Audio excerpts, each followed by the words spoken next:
স্বাধীনতাৰ ৭৭ বছৰৰ পাছতো কাজিৰঙাৰ এখন গাঁৱত নহল বিদ্যুৎ সংযোগ। পশ্চিম কাজিৰঙা গাঁও পঞ্চায়তৰ অন্তৰ্গত ১ নম্বৰ শিলটুবিত নাই বিদ্যুৎ সংযোগ। মমবাতিৰ পোহৰত অধ্যয়ন কৰিবলগীয়া হৈছে ছাত্ৰ-ছাত্ৰীসকলে।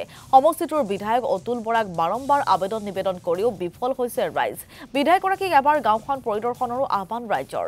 ২০২৬ নিৰ্বাচনৰ আগত বিদ্যুৎ সংযোগ নকৰিলে ভোট বৰ্জনৰ হুংকাৰ দিছে গাঁওবাসীয়ে।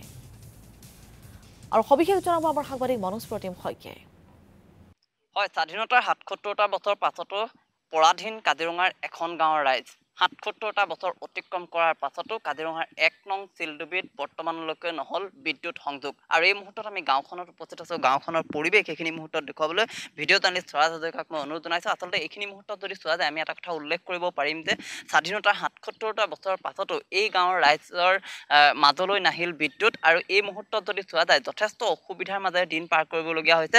আৰু এই যিখন গাঁও, এই গাঁওখন আচলতে এক প্ৰকাৰ ক'বলৈ গ'লে এখন পৰ্যটন গাঁও। কাজিৰঙালৈ অহা যিসকল পৰ্যটক, সেই পৰ্যটকসকলে কেৱল মাত্ৰ গড় হাতী চোৱাতে সীমাবদ্ধ নাথাকি তেওঁলোকে কাষৰীয়া যিসমূহ গাঁও, সেই গাঁৱৰ সাধাৰণ জীৱন প্ৰণালী তেওঁলোকে উপভোগ কৰিবলৈ আহে। কিন্তু আজিৰ দিনত যদি চোৱা যায় এই গাঁওখনৰ প্ৰায় ৫০টা পৰিয়ালে বৰ্তমানেও ইয়াত বিদ্যুৎ সংযোগ হোৱা নাই, যাৰ ফলশ্ৰুতিত তেওঁলোকে এক প্ৰকাৰ ভোট বৰ্জনৰ হুংকাৰ প্ৰদান কৰিছে। আৰু বোকাখাট সমষ্টিৰ যিগৰাকী বিধায়ক, সেই বিধায়কগৰাকীয়ে আচলতে বাৰম্বাৰ এটা কথা উল্লেখ কৰি থাকে যে বোকাখাট সমষ্টিত সৰ্বাধিক উন্নয়ন হৈছে। কিন্তু এইখন অসমতে যদি চোৱা যায় বৰ্তমানেও আজি কোপতি এই গাঁওখনৰ লোকসকলৰ মাজলৈ বিদ্যুৎ অহা নাই। আৰু কাজিৰঙা ৰাষ্ট্ৰীয় উদ্যানৰ নিচেই কাষতে থকা এই যিখন গাঁও, এই গাঁওখন আচলতে বিভিন্ন সময়ত ইয়াৰ যিসকল বন্য জীৱকুল, কাজিৰঙাৰ যিসকল জীৱকুল, সেই জীৱকুলসমূহ বিভিন্ন সময়ত ওলাই আহে। কিন্তু তাৰ পাছতো যদি চোৱা যায় বিদ্যুৎ বৰ্তমানলৈকে সংযোগ হোৱা নাই। কিছু লোক আছে আমাৰ সৈতে, আমি তেওঁলোকৰ সৈতে প্ৰথমতে কথা পাতিবলৈ চেষ্টা কৰিম। প্ৰথমতে আপোনাৰ ওচৰলৈ আহিছোঁ। স্বাধীনতাৰ ৭৭টা বছৰ উকলি গ'ল, তাৰ পাছতো কিন্তু এইখন গাঁৱৰ প্ৰায় ৫০টা পৰিয়ালে আজিলৈকে বিদ্যুৎ সংযোগ নাপালে। কি কয় প্ৰথমে কি ক'ব? প্ৰথমতে আমাৰ কৃষিমন্ত্ৰী অতুল বৰা ছাৰক মই আমাৰ গাঁৱলৈ নিমন্ত্ৰণ জনাইছোঁ আপোনালোকৰ নিউজৰ চেনেলৰ জৰিয়তে। তেখেত অকণমান আহি পেলাই আমাৰ গাঁওখনক অকণমান ছাৰ্ভে কৰিব লাগে। আমি বহুতবাৰ তেখেতক এপ্লিকেশ্যন কৰিছোঁ, বহুতবাৰ APDCLতো এপ্লিকেশ্যন কৰিছোঁ, তাৰ পাছতো আমাক আজিলৈকে বিদ্যুৎ দিবলৈ সক্ষম হোৱা নাই।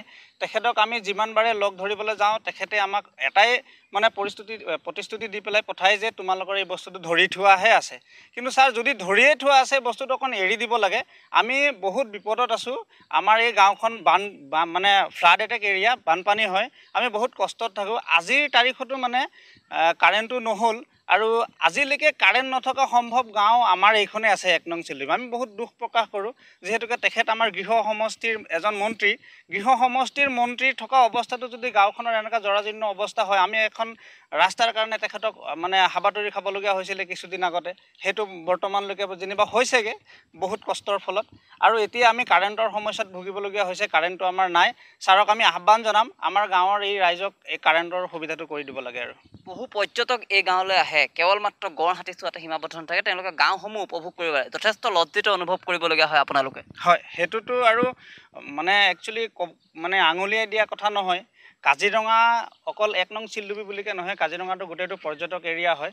তো এই গাঁৱটোত পৰ্যটক বহুত আহে। অহাৰ পাছতো কেতিয়াবা এনেকুৱা এটা মানে বিমূৰত পৰে, পৰ্যটকে কেতিয়াবা যদি ইফালে জীপ চাফাৰী কৰিবলগীয়া আহে তেতিয়া মানে কয় যে এই মানুহখিনি আচলতে কি মানুহ বোলে, এই মানুহখিনিৰ কাৰেণ্টৰ সুবিধা নাই, ভালকৈ খোৱা পানীৰ এটা যোগান নাই, বহুত অসুবিধাত থাকোঁ আমি। বহুত অসুবিধা হৈছে, তো আমাৰ কাৰেণ্টটো কৰি দিব লাগে। আৰু নিশ্চয়কৈ আন কিছু লোক আছে, কৃষক মুক্তি সংগ্ৰাম সমিতিৰ আপুনি এগৰাকী ইয়াৰে আপুনি নেতা, গতিকে আজিৰ দিনটোত কি দেখা পাইছে, ইয়াত কি ক'ব বিচাৰিব?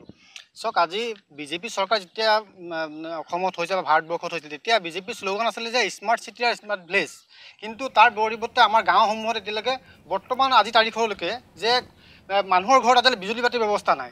আজি এনেকুৱা এটা পৰিস্থিতি হৈছে, গাঁৱৰ মানুহৰ আচলতে কেৰাচিন তেল দি আগত চাকি জ্বলাইছে, চাকি জ্বলাবলৈ আজিকালি কেৰাচিন তেল পাবলৈ নাই। কিন্তু আজিকালি মমবাতি জ্বলাই আচলতে ঘৰ পৰিয়াল আচলতে ছাত্ৰ ছাত্ৰীক পঢ়াবলগীয়া হৈছে। এনেকুৱা এটা দুৰ্ভাগ্যজনক কথা।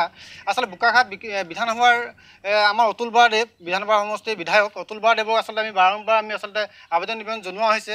তেখেতে আচলতে আমি গ'লে মানে কয় যে আপোনালোকে চিন্তা কৰিব নালাগে, আমি আচলতে এইবিলাক গোটেই প্ৰজেক্ট ধৰি থোৱা আছে। কিন্তু আজি কেইবাবছৰৰ পৰা তেখেতৰ ওচৰত যেতিয়া আমি যাওঁ, তেখেতে সদায় আমাক আশ্বাস দিয়ে যে যে আপোনালোকৰ এই কাৰেণ্টৰ ব্যৱস্থাটো আমি কৰি দিয়া হ'ব, দলঙৰ ব্যৱস্থা কৰিলে, কিন্তু আজি তাৰিখলৈকে আমাৰ এই গাঁৱৰ মানুহে এই আচলতে উপভোগ কৰিব পৰা নাই। আচলতে ছাত্ৰ ছাত্ৰীসকলে আচলতে মমবাতিৰ এই পোহৰতে পঢ়িবলগীয়া হৈছে। গতিকে আমি কৃষক মুক্তি সংগ্ৰাম সমিতি বোকাখাত মুখ্য সমিতিৰ তৰফৰ পৰা দাবী উত্থাপন কৰিছে অতি শীঘ্ৰে গাঁওসমূহত, যেতিয়া আমাৰ 1 নং চিলডুবিত প্ৰায় 50টা পৰিয়ালে আজি তাৰিখলৈকে মানে বিজুলী বাতি পোৱা নাই। 2 নং চিলডুবিত তেনেকৈ 50টা পৰিয়াল আছে। বোকাখাতৰ বিভিন্ন অঞ্চলত আচলতে বিজুলী বাতিৰ পৰা বঞ্চিত হৈ আছে। আমি দাবী উত্থাপন কৰিছে অতি শীঘ্ৰে বিজুলী বাতি দিয়াৰ ব্যৱস্থা কৰিব লাগে